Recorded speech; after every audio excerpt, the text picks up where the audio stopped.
Oggi cercherò di parlare da uomo e non da maschio. Oggi al Lombardo Radici di Gravina abbiamo assistito a un evento importantissimo, grazie alla presenza di due donne con la D maiuscola e soprattutto la presenza della mamma di Giordana.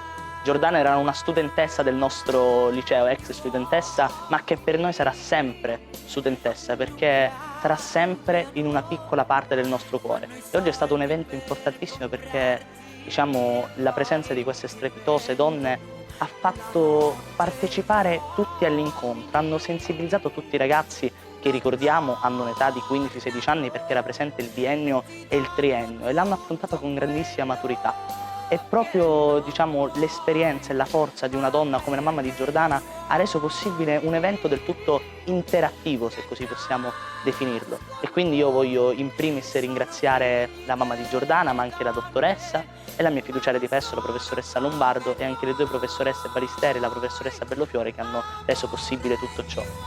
Io ammiro davvero tantissimo la mamma di Giordana perché ha una forza che va al di là di tutto, la forza di raccontare la storia di sua figlia a noi ragazzi, proprio per sensibilizzarci. E quindi io rinnovo ancora i miei ringraziamenti da parte di tutto il corpo degli studenti.